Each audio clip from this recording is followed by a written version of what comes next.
introduction, and you're absolutely right. I do belong to this part of the world. So I'm going to talk to you about anterior abdominal wall defects, tips and tricks. And I'm going to start with a quiz. I'm conscious that we are after lunch, and you've got sort of this postprandial hypoglycemia, and it's dark. So I'm really keen that you make sure that you wake up. And if you answer all the questions correctly, we don't need to give the talk, and we can go for another break. Okay, so at what gestational age should physiological mid-gut herniation have resolved on ultrasound? D? C? Okay, hands up for C. Excellent. Oh, only. Okay, I need to give the talk. So I think it's 11 weeks. Okay.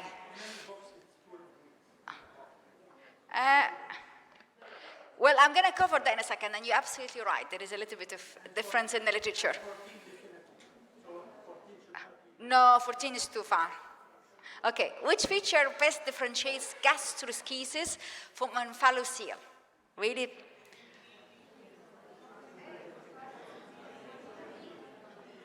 D? D? Hands up? Okay, the numbers are getting better, which is good. So absence of a covering membrane. So that's in gastroschisis, while you have a covering membrane in Onfalocele. Which condition is most strongly associated with chromosomal abnormalities? D. All agreement? Yes, there's some hands up here. So D. So the bowel only Onfalocele. Usually the small examphulus is the one that's associated with chromosomal abnormalities. A fetus with gastroschisis, you see there is intra-abdominal bowel dilatation of 20 millimeter at 32 weeks. What might this predict? See? Any other answers? C, you're right. So it's complex gastroschisis, so maybe there is atresia or perforation. Which of the following is true regarding Onfalocele? Is it usually right-sided? Rarely associated with cardiac defects, best delivered to 34, big with Widman, and always associated with an absent umbilical cord. Which answer? I can't hear you. A bit louder. D. Maybe associated with big with Widman, and I always have to be remember that there is this association, because often you don't see it very much in the first trimester. You might see it later. Which ultrasound feature suggests body stalk anomalies?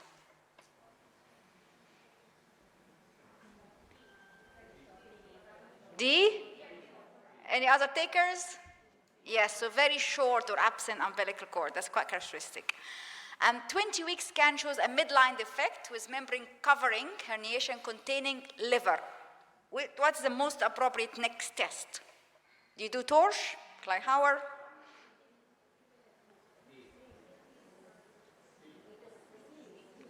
C, fetal echocardiography, because it's commonly associated with cardiac anomalies. Okay, good. Which abdominal wall defect is most associated with ectopia cordis? Hey, that's easy, ventalogy of Cantrell. Last one, I think. In gastroschisis, the preferred mode of delivery in most cases is?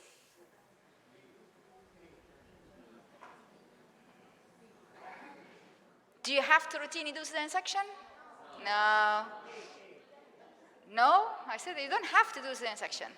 Vaginal birth at around 37 weeks because of the risk of stillbirth, yeah? I think there's one more.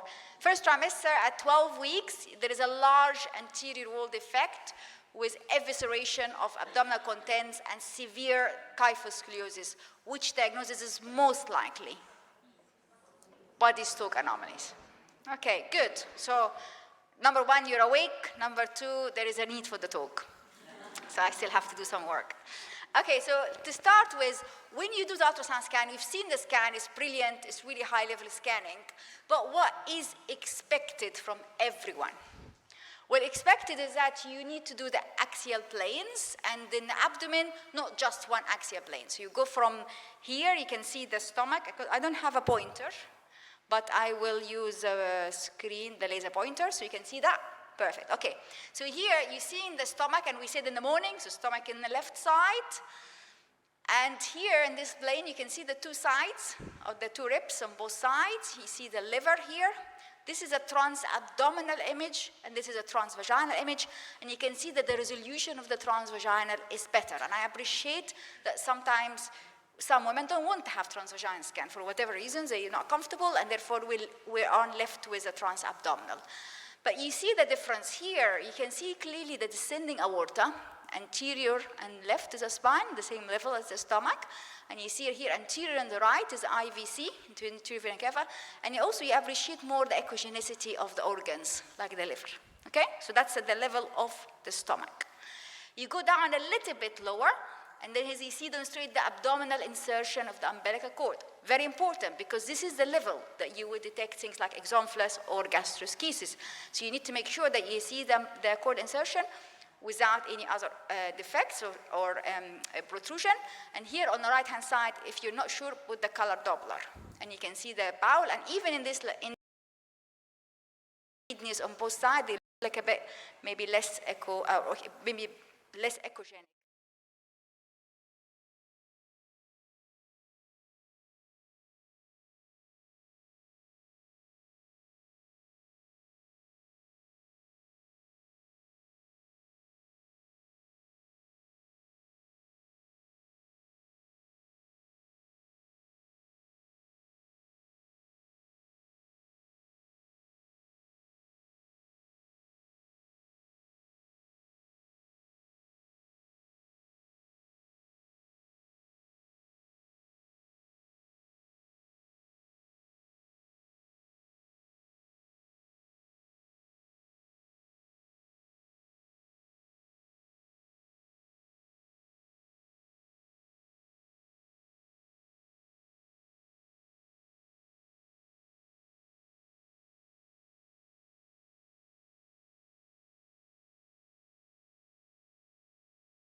still could be genetic syndromes that your genetic test has not picked it up and you're not going to be able to know about it during the pregnancy. If it is actually multiple abnormalities, and some of this defect is outside the amniotic sac, and there is kyphoscoliosis and very short umbilical cord, that's a case of body stroke anomaly. It's a lethal abnormality and not commonly associated with genetic abnormalities. If you do the scan, you don't see the bladder, despite scanning for a long time, make sure it's not bladder extrophy. If it is bladder extrophy, or sort of the signs, you're not seeing the bladder, but also there are other abnormalities like cysts inside the abdomen, ambiguous genitalia, spinal anomalies, think of cloacal extrophy, and don't forget the OIS syndrome. Thank you very much. I'm going to leave you with my take-home messages.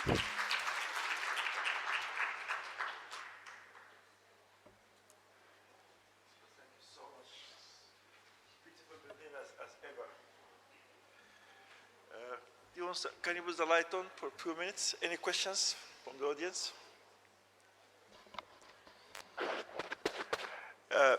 While waiting for the question, one of the things which we require in the first trimester scanning is to demonstrate the bladder. Now, one of the tricks, practical tricks, when you start, look at the bladder. If it is there, fine. If it's not there, then you come and see it at the end of your scan. So you have already given time for the bladder to fill. What do I mean by this? If you finish your scanning and the bladder is not there, you have to wait another half an hour to fill. So at the start of the scanning, have a quick look at the bladder. If it is there, end of the story. Any questions? Same applies to the stomach also. You agree? We don't see the stomach. Okay. We have to wait to fill when the baby is sucking. Yeah. Good, thank you. There is so many questions online, but these questions are divided into two types. One is asking about to demonstrate something, which I'm going to ask Simon and the other faculty to demonstrate when we're doing life scanning. The other questions are going to be answered in the next lecture or so. There's a question there.